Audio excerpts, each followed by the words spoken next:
Welcome to SketchUp Make 2017. First off, I'm going to show you a little bit about the tools that we have to work with. This is one of my favorite little programs to create easy mesh for OpenSim.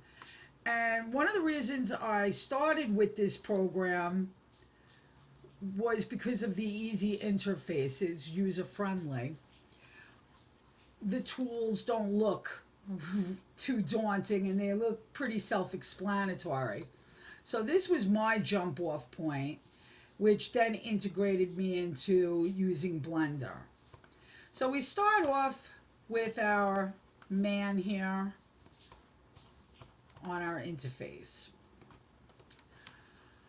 We come up to our toolbar. The first tool is the select, it's the arrow, which selects our mesh.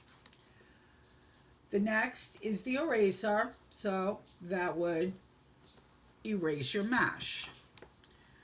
The next is a pencil, which will help you trace out objects to create mesh. The next is our arc. Sometimes you need that rounded edge. Super easy. Left click, pull, left click, and raise it up.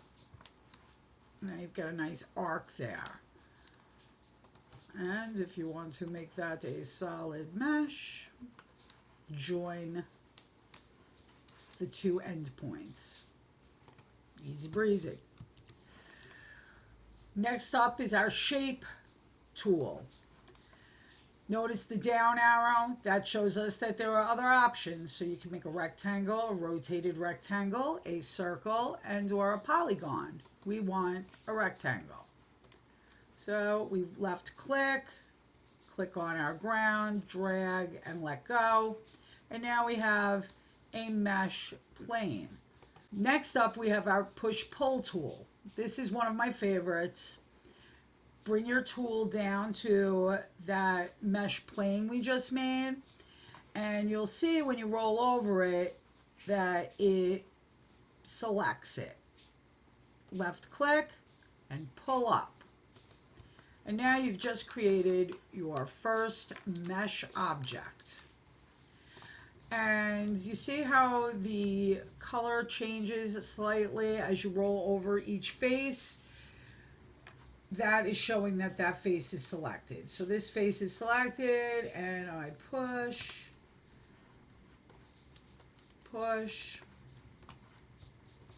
Very handy little tool.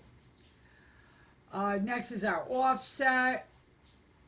We'll talk about that tool later. Our move tool. So I want to select my guy, and now I'm going to select the move tool and I can move him.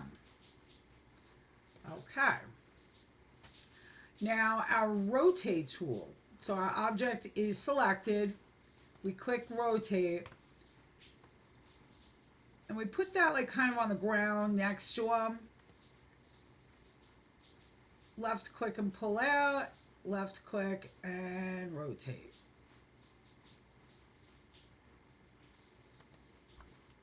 Okay. You can also rotate him the other way by bringing this up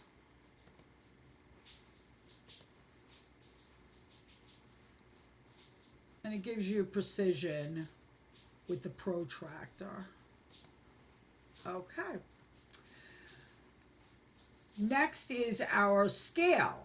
So our mesh is selected. We click scale and now we have handles to scale him up. Easy breezy.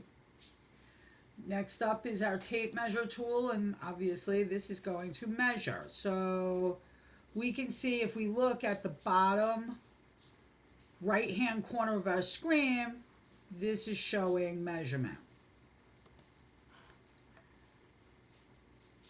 Next up is our text tool, and we will show you that in the future. Our paint bucket tool. So I'm going to select, say, his pants. and I want his pants to be a lighter beige. So I go up to the paint bucket tool, I click on this beige, and now I just paint that right in. Next up is the orbit tool. Click on that, left click, and you're able to orbit around your model. Clicking and holding down your middle mouse button is going to do the same thing. It's going to pull up your orbit tool. Next is your pan tool, which is the little hand icon. And that helps you move up and down and side to side. We have a zoom tool. And our zoom in will bring us to the next, the selected piece of mesh. So that's always pretty cool. So like, let's say I'm going to select that. It'll bring us in. And these other tools, not necessary. They no longer work with 2017. And so we're ready to get started. So we're going to select all of these objects by left clicking and drawing the magic box around them, letting go and clicking delete. Voila, gone. Okay, the first thing we want to do when creating our vintage New York filler building is create the top of the building. So we're going to come up to the left hand side to our toolbar, and we're going to click the shape button, or sorry, the shape tool. I'm going to come down to our axes, and I always start in the middle. Left click, drag, and left click. It might take you a couple of times, but you'll get the gist of it. And now we have a mesh plane. So now we want this building to be a little tall. So we're going to come up to our push-pull tool, select that, left click, drag up, and left click to let go. And now you have a big rectangle. Or I should say a three-dimensional rectangle. So now we want to bring in our building top texture.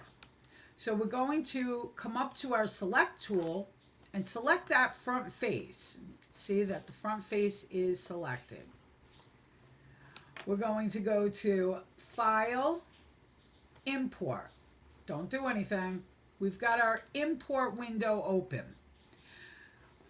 I want you to come down to the right hand corner, and I want you to click on this down arrow and make sure that all supported image types is selected, because we're going to be importing an image.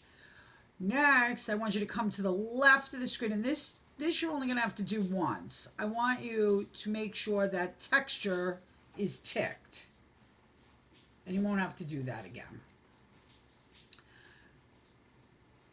Now we're going to go to our building topper, and there we have our building. Okay, so our image is now connected to the end of our mouse. We want to bring it down to the corner of our front face, left click, and drag up to the top, and left click again. So you see it added extra windows. We don't want those. So we're going to select with our arrow key, our select key, that side wall of the mesh, and we're going to come up to our push-pull tool, select that, and we're going to push this in to where our building ends. Okay, so now we want to put this image on all four sides. So we come to the right hand of your screen to your materials tray. You want to make sure that this in model is selected. If it is not, hit the down arrow, scroll all the way up until you see in model and click it. Click your building image. You can see that it's the paint bucket tool. You're now going to roll over the front of your building. You're going to hold down your Alt key till it turns to an eyedropper. You're then going to left click. You just copied that exact sized image. We're now going to drop that. We're going to paint that into the side of the building, to the back of the building, and to the other side of the building. But we want to make sure this is all lined up good. And what I'm thinking is I want a smaller building than this. So I'm going to click my back face and come up to my push-pull and push this in.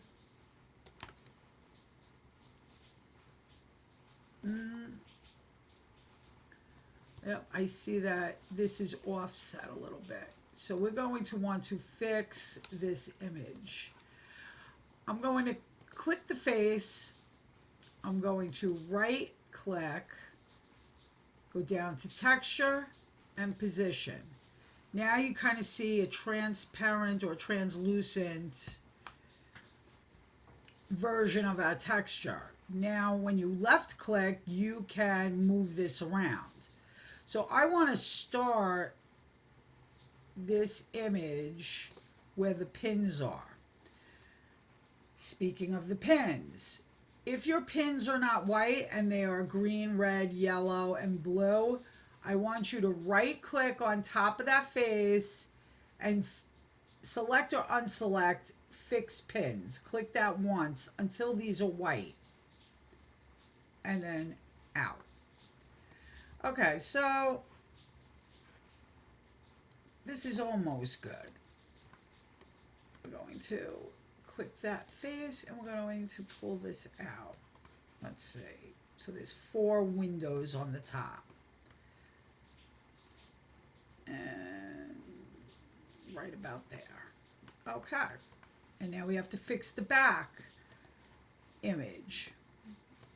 Right click, go down to texture, position, start at the end of the building. 1, 2, 3, 4 windows.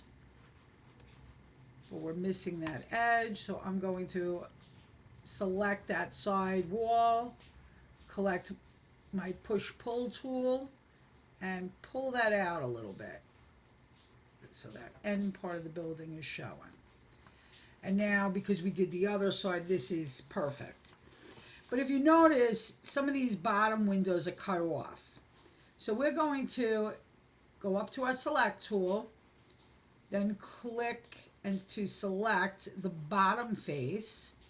And I'm using my orbit tool to orbit down. We're then going to select our push-pull tool, and we're going to bring this up. And I like that.